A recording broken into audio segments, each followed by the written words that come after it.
¿Sabías que los microorganismos fueron los primeros habitantes de la Tierra?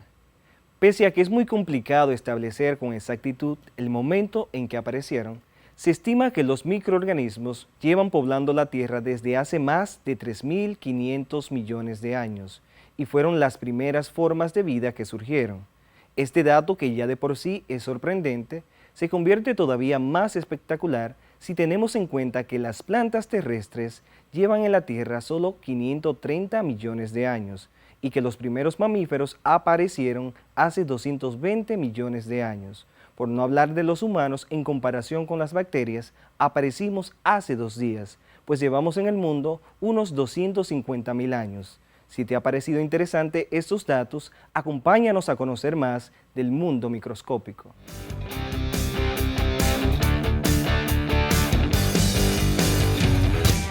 Hola queridos y queridas estudiantes de cuarto de secundaria. Soy su profesor de Ciencias de la Naturaleza, Ediberto Cordero. En la clase anterior estuvimos hablando sobre el microorganismo que produce el COVID-19, el cual es un virus. Luego indagamos sobre el microscopio, el cual es una herramienta inventada por Zacharias Hansen en el 1590, que permite observar objetos que son demasiado pequeños para ser observados a simple vista. Dentro de sus partes se encuentran la base o pie, brazo, platina, pinzas, tornillo macrométrico, tornillo micrométrico, revólver y tubo. También descubrimos que los virus son microorganismos que necesitan de un huésped para poder reproducirse, ya que son acelular, o sea, que no poseen células. Conocimos que las células son la unidad básica y funcional que poseen todos los seres vivos y los diferentes tipos de división celular, es decir, mitosis y meiosis. En el día de hoy conoceremos sobre las estructuras que componen las células y los virus, en especial el virus del COVID-19. Además, indagaremos sobre el proceso que ocurre en nuestro cuerpo cuando el virus entra para producir así la enfermedad. Ahora es tiempo de que te acomodes y juntos hagamos un viaje por el camino del conocimiento. Es hora de aprender ciencias de la naturaleza desde casa. ¡Vámonos! ¿Recuerdas qué son las células? Durante 2 siglos, luego del descubrimiento del microscopio, los biólogos encontraron células en todas partes. En la primera parte del siglo XIX, sugirieron que todos los seres vivos se formaban a partir de células. Sin embargo, el rol de las células como unidad básica de la formación de la vida no se descubrió sino hasta 1839, cuando 2 científicos alemanes, Theodor Schwann, un zoólogo, o sea, que estudia animales, y Matthias Jacob Schleiden, un botánico, o sea, que estudia plantas, sugirieran que las células eran la unidad estructural y funcional básica de la vida.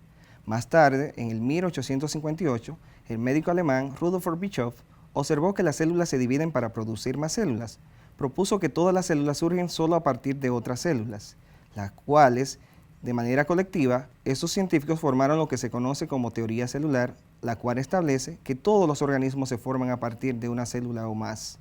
Todas las funciones vitales de un organismo ocurren dentro de las células y, por último, que todas las células surgen a partir de células existentes.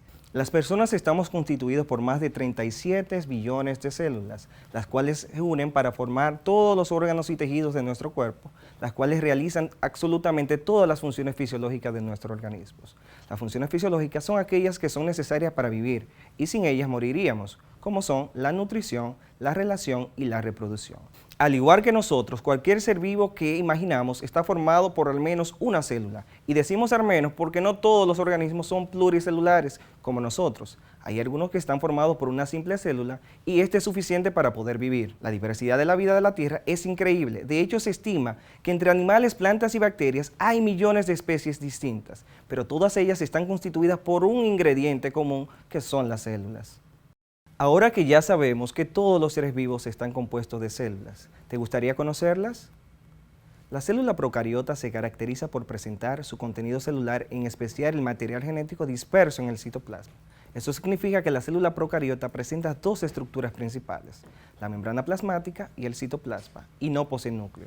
Los organismos celulares procariotes se les denominan procariontes. Fueron el primer tipo de organismos en evolucionar y en la actualidad siguen siendo los primeros organismos comunes.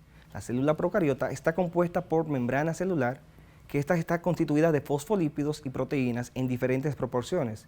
Sus funciones son de retención de compuestos en el interior de la célula y reacciones enzimáticas que estimulan las reacciones químicas que las bacterias y las arqueas necesitan para poder sobrevivir. El citoplasma de las células procariotas se encuentra protegido dentro de la membrana plasmática. El citoplasma se encuentra en los ribosomas, necesario para la síntesis de proteínas, y el nucleoide. El material genético o genoma de las células procariotas está constituida por una única molécula de ADN cerrada, simple y un círculo empaquetada en una región del citoplasma conocido como nucleoide. La pared celular de la célula procariota es una estructura protectora externa a la membrana celular.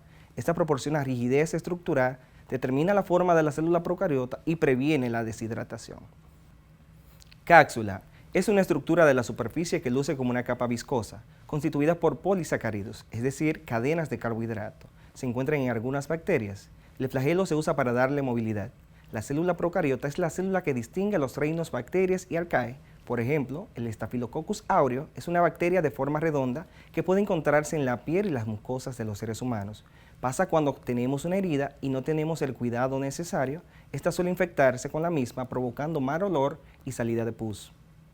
Por otro lado, las células eucariotas son más grandes y más complejas que las células procariotas. Algunas tienen la vida independiente como organismos unicelulares, como las amebas y las levaduras. Otras forman agrupaciones pluricelulares, como por ejemplo las plantas, los animales y los hongos.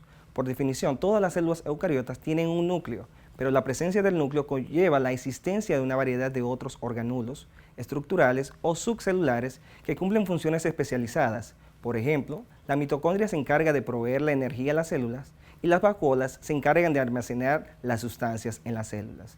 La estructura de la eucariota está constituida por membrana celular o membrana plasmática. Es una especie de cortina que rodea la célula y la delimita, permitiendo acceso de sustancias deseadas a su interior, como la expulsión de las sustancias indeseadas. La pared celular es característica de las células vegetales y de los hongos. Únicamente se trata de una pared de celulosa en plantas o quininas en los hongos, que le otorga resistencia y cierta rigidez. El núcleo, en este se encuentran contenidos los cromosomas, los cuales son portadores de genes, que son las unidades mínimas de información genética en el ser vivo, es decir, ADN. El citoplasma en las células eucariotas se compone más que de agua y diversos compartimientos separados por membranas internas en los cuales se hallan los organulos, es decir, los órganos de las células. Los lisosomas contienen el material digestivo necesario para la asimilación de sustancias que ingresan a la célula. Los mitocondrias son encargadas del proceso metabólico, es decir, de la producción de energía a partir de la respiración o la fotosíntesis. Los cloroplastos portan el clorofila y aparecen en las células vegetales y poseen un pigmento verde que le da el color verde característicos a las plantas. Todos los coronavirus son de origen zoonóticos, al igual que los que afectan a nosotros los humanos son de origen animal. El MERS y el SARS parecen haberse originado de animales, lo que también es el origen más probable para el COVID-19. Esto los convierte en zoonosis, es decir, enfermedades que pueden saltar entre humanos y otros animales. El MERS-CoV y el SARS-CoV fueron originalmente el virus del murciélago que se diseminaron al animal intermedio, es decir, el camello y la sibila respectivamente, que luego expusieron a los humanos al virus. El análisis genético de las secuencias del SARS-CoV-2 muestra que sus parientes genéticos más cercanos parecen ser los coronavirus del murciélago, con una especie intermedia que probablemente sea el pangolín, pero esto no está claro. El resto de los coronavirus humanos también parecen ser de orígenes zoonóticos. Se conocen 7 tipos de coronavirus que infectan humanos. 229E, 1964. OC43, 1967. SARS-CoV, 2002. NL63, 2003. HKU1, 2005. MERS-CoV, 2012. SARS-CoV-2, 2019.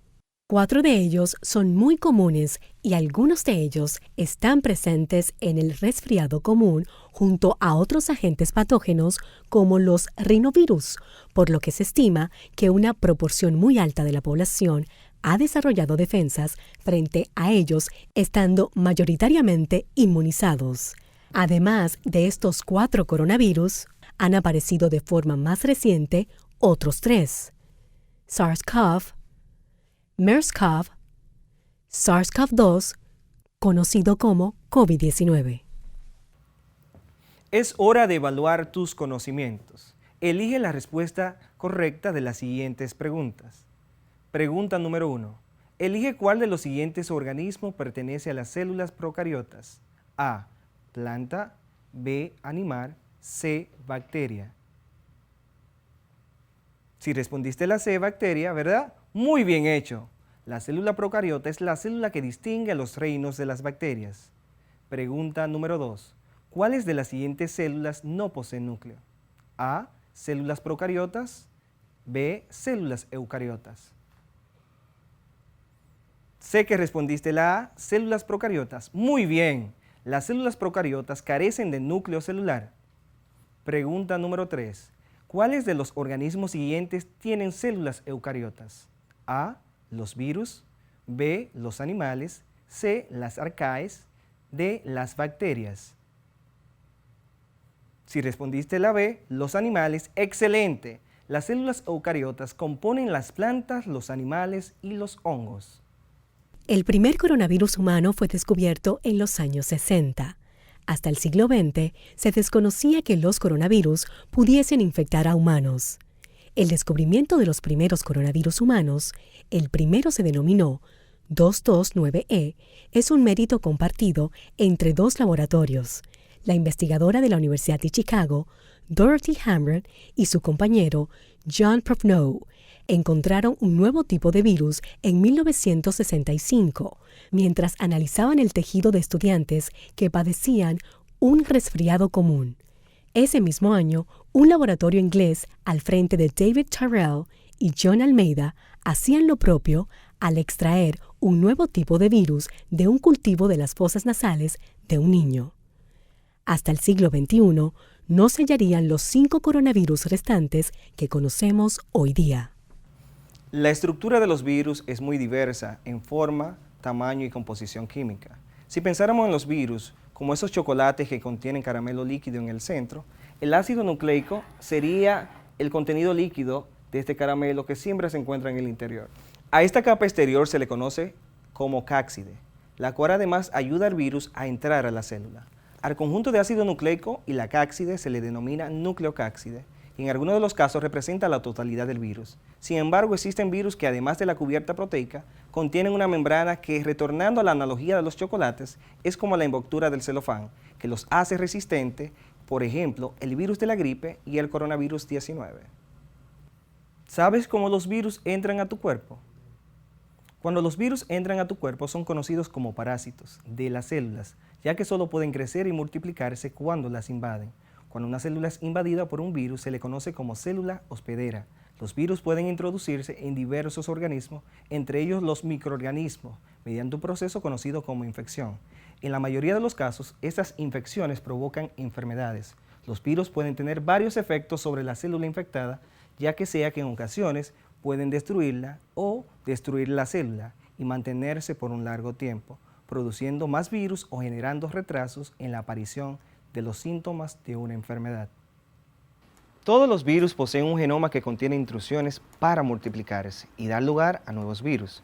El genoma viral además cuenta con la información sobre las características particulares de cada virus, entre ellas algunas importantes como la especie que puede infectar, su modo de transmisión o su interacción con los mecanismos de defensas celulares. Durante la copia de los genomas virales siempre se producen algunos errores denominados mutaciones, impulsadoras de los cambios que a veces ocurren en el comportamiento de los virus. En el mundo celular, la información genética se almacena siempre en el ADN. Sin embargo, en el mundo viral también pueden hacerlo en otra molécula que es el ARN. Resulta inquietante que muchos de los virus más difíciles de controlar contengan genomas de ARN. El virus de la gripe, el virus de la inmunodeficiencia humana o VIH, el ébola, los coronavirus causantes de síndromes respiratorios graves como el SARS, el MERS o el COVID-19. Las implicaciones de tener un genoma de ARN, una diferencia importante entre la copia de los genomas de ADN y los de ARN es que solo existen mecanismos de corrección de errores en el primer caso, es decir, en los virus compuestos de ADN. La ausencia de los mecanismos similares de la mayoría de los virus de ARN implica que su tasa de mutación es muy elevada. Algunos coronavirus, como el COVID-19, tienen genomas de unos 30.000 nucleótidos, la mayoría de los genomas típicos de los virus de ADN. La capacidad correctora permite que no sean reconocidos por los anticuerpos producidos por el sistema inmune en infecciones previas, que resistan a la acción de antivirales, o sea, que no sean capaces de infectar nuevas especies.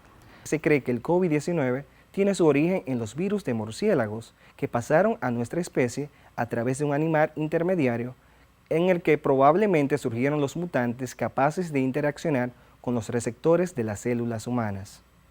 Los contactos con este animal facilitaron la entrada del virus a nuestra especie y así comenzó la epidemia del COVID-19. El coronavirus no se siente como un resfriado. Una vez el coronavirus entra al cuerpo, dentro de unas pocas células huésped iniciales, el virus las pone a trabajar para producir copias de sí mismo. En cuestión de horas, miles de nuevas partículas del virus comienzan a estallar, listas para infectar más células. Aunque el SARS-CoV-2 es menos mortal que el virus del SARS, que surgió en el año 2002, se replica más rápido. Asimismo, a diferencia del SARS, que infecta principalmente los pulmones, el COVID-19 se replica a través de las vías respiratorias, incluso en la nariz y la garganta, lo que lo hace muy contagioso como el resfriado común. Sin embargo, el estudio indica que el COVID-19 no se siente como un resfriado. De hecho, menos del 20% de las personas infectadas que son hospitalizadas informan haber tenido dolor de garganta o secreción nasal. Durante los primeros días de la infección de coronavirus en el cuerpo, es más probable que los pacientes tengan síntomas como fiebre, tos seca o, en particular, que pierda el sentido del olfato o el gusto. Por eso es importante mantenerse al menos a 1 metro de distancia de los demás y usar mascarilla para evitar ser contagiado. Hoy aprendimos que gracias a los microorganismos, hoy existe vida en el planeta Tierra, como son los animales, las plantas, hongos, parásitos y bacterias, que en conjunto forman los reinos de la naturaleza. Además aprendimos que los animales, las plantas y los hongos están formados por células especializadas llamadas células eucariotas y que además las bacterias y las algas están compuestas por células sin núcleos llamadas células procariotas y que estas fueron las primeras formas de vida que surgieron en el planeta Tierra. Luego conocimos las partes de las células y sus funciones cuando aprendimos que nuestro cuerpo está compuesto por billones de células, que las mismas funciones estas realizan microscópicamente. Nosotros las realizamos como, por ejemplo, las células realizan la respiración a través de la mitocondria, mientras que nosotros respiramos a través de nuestro sistema respiratorio, que sin esto no podríamos sobrevivir. Por último, conocimos que los virus del COVID-19 entran y se reproducen en nuestro cuerpo para producir la enfermedad. Gracias a esto pudimos comprender mejor cómo se transmite y la importancia de estar en distanciamiento para evitar que las enfermedades se continúen propagando. Te invito a seguir indagando sobre el mundo fascinante de los microorganismos. Además, recuerda afianzar tus conocimientos en tu cuadernillo de trabajo. Hoy aprendimos ciencias de la naturaleza con el profesor Ediberto Cordero. Es hora de aprender desde casa, preservando la salud.